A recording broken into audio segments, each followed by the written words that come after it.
Hello and welcome to week 2 of Writer's Week. Casey here, and today I'll be continuing the excerpt of Shiver, a chilling horror anthology. I also ask at the end of this video you leave your comments below and let me know what you thought of the story so far. So I'm continuing where I left off from last week, so here goes. They went inside and warmed themselves by the massive fireplace in the lobby. I'm going to go with Diane the cook. She also does yoga classes. See you guys in a bit, Aileen said. I'll come with you, Jenna said eagerly. Count me in, Hartley agreed. I guess they're off to yoga. I'm going to the hot tub to smoke whatever's in this glorious pouch, Jeremy said laughing. Anyone want to come? He asked. No one answered. You guys are squares. Suit yourself, he said, kissing the pouch of herbs. Wait, Lisa said, running after Jeremy. I'll come with you. Jenna was disgusted with Jeremy's antics, but she knew to let him be. Treating him like a child would only ruin their trip. Lisa and Jeremy smoked the contents of the 2 small baggies. The hot water, the chill of the air, and the herbs created an entrancing dreamlike state for them. Oh my God, I'm so high, Lisa commented. Me too, Jeremy snickered. This is really nice. I'm glad we could get away, Lisa agreed. Whew, I'm getting too hot, Jeremy said, climbing out of the jacuzzi. Can't take the heat, huh? Lisa said, laughing at him, as she leaned back to wet her hair. When she surfaced, Jeremy was gone. Jeremy, she called. Jeremy, are you there? There was no answer. She tried to stand, and when she did so, something struck her from behind. The mass stood above her, pushing her down and holding her under the water. The water burned her throat and lungs as she struggled and thrashed about, gasping for air, only to be grabbed and shoved down under again. Lisa fought and struggled. However, she soon succumbed and drowned. Fevered and hallucinating wildly, Jeremy continued to walk in the snow, partially clothed and barefoot. He soon collapsed. A sizable hooded figure stood over Jeremy's unconscious body. It then hoisted him onto its shoulders, carrying him away. Great job, Jenna. Breathe in the herbs. See how relaxing that is? Diane instructed. Diane keenly watches Hartley and Aileen as they took deep, warm breaths of the dried, boiling plants. This therapeutic yoga is to relax and heal your body. It helps you to expel toxins and free radicals. Before I forget, ladies, here are your complimentary oils. Wow, this smells nice, Jenna added. It does smell yummy, Diane commented. Yes, what's in it? Hartley asked. Sage, rosemary, thyme, oregano, and lemongrass, to name a few. It makes your skin soft and supple. It also soothes your tight muscles. Make sure you take full advantage of the tenderizing shiatsu massages. Namaste, Diane added. After dinner, they walked to the lobby and hung out in the main room. Jenna stared out of the window and noticed the SUV that was parked out front was gone. She hurried to the desk and asked around for Jeremy. Jenna, is it? Sorry, I'm terrible with names. I overheard them earlier. They need to make a run to the store, Tadita informed. Jenna, although more at ease, was worrying about the weather. Looks like there's a storm rolling in. I'm fearful for the other group. I hope they make it here in time, Tadita said. It was getting late, and Jenna and the others grew tired of waiting for Jeremy and Lisa's return. Jenna headed to bed while Hartley and Aileen had some drinks and soon fell asleep. A light tap on the bedroom door awoke Hartley. She got up out of the bed and looked through the peephole. It was Coda. Hey, what's up? She asked. I was thinking about you, that's all. I know it's late. I just got off work. Would you like to hang out for a little while? We could just chat in the lobby, he said softly. Hartley looked back at Aileen sleeping. Yeah, sure, she said, putting on her fuzzy frog slippers. Coda and Hartley disappeared down the hallway. The wind howled wildly, and the temperature dropped down into the teens. The estimated snowfall for the area was 5 inches.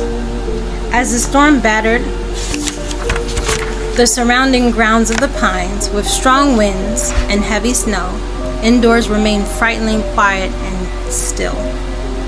The morning was calm. Jenna showered and put on warm clothing. She rushed downstairs to see if she saw her boyfriend or Lisa. Jenna went outside to look around, but instead she found downed trees and the resort sign toppled. She decided to walk down to the rear of the property. Jenna walked behind the dumpster, discovering Jeremy's SUV, which was parked behind it. An unsettling lump formed in the back of her throat, rationalizing what was in front of her. She went closer to inspect the vehicle, trying the doors, but they were locked. "Oh my God," she said, gasping when she saw Hartley's frog slippers. It appeared to have blood on it. Jenna made her way back to the front of the resort. She crept around the porch as she overheard 𝗸𝗶𝗲𝗄𝗏 chatting with Coda. "So we have 3. The other 2 should be easy pickings. Dad will be taking 𝗍𝗶𝗏𝗃𝗏𝗁 out fishing today. The blonde we can take now," Coda said. Startled, Jenna covered her mouth and tried to back up. She was in utter shock. Shaking and unsteady, she backed into the porch swing and it squeaked loudly. "Is someone there?" 𝗸𝗶𝗲𝗄𝗏 asked as they rounded the corner. Jenna ran to the front door, opening it and quickly closing it behind her. She ran upstairs to Louis's room and knocked rapidly. "Louis! Louis!" There was no answer. It appeared that he already left to go fishing. She went back to her room to think. Soon she heard Coda and 𝗸𝗶𝗲𝗄𝗏 in the hallway. They knocked, but Jenna didn't answer. Jenna heard the keys jingling, and a key turned the lock. Frightened, she quickly hid in the closet. 𝗸𝗶𝗄𝗏 opened Jenna's room door. "Jenna, are you in here?" she asked. Jenna remained hidden behind the hanging clothes in the closet. Jenna could see them clearly just outside the shuttered doors. She covered her mouth and tried to breathe shallowly when they passed by. "She's not here. Come on, let's go," 𝗸𝗶𝗄𝗏 ordered. Jenna waited a while in the closet until she was sure the coast was clear. She stormed into the lobby and found Aileen in the dining hall. "We've got to get out of here," Jenna said, motioning to the door. "What's wrong, Jenna? You're scaring me," Aileen said. "Come with me. It's not safe to talk here," she sputtered. Aileen followed her outside. "What's wrong, Jenna? You're freaking me out," said Aileen. "The people at the resort cannot be trusted. They did something to the others. Something bad," she added. "What? That doesn't make any sense." "What would make you think that?" Aileen probed. "I found Jeremy's SUV. He never left. I found Hartley's slipper in the back seat, and it had blood on it. She's probably dead," Jenna said with a trembling voice.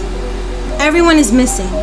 Jeremy and Lisa are missing, and Louis is in trouble. Jeremy and Lisa are probably hooking up. Hartley for sure is hooking up. I haven't seen Coda, that guy she was crushing on, so they're probably together. And Louis, well, he's Louis," Aileen said.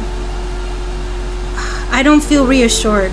Something weird is going on in this place. Come with me. I'll show you the vehicle with the bloody slipper." Jenna heard Coda and 𝗸𝗶𝗲𝗄𝗏's voices. "We have to leave now." She ran for the front door and Aileen followed her. Jenna frantically ran to the location of the vehicle with Aileen in tow. The SUV wasn't there. "It was right here," she cried. Jenna ran about a mile off the property until she became tired. The snow was deeper in the area where she had run to. She could see Aileen catching up. "Wait!" Aileen yelled.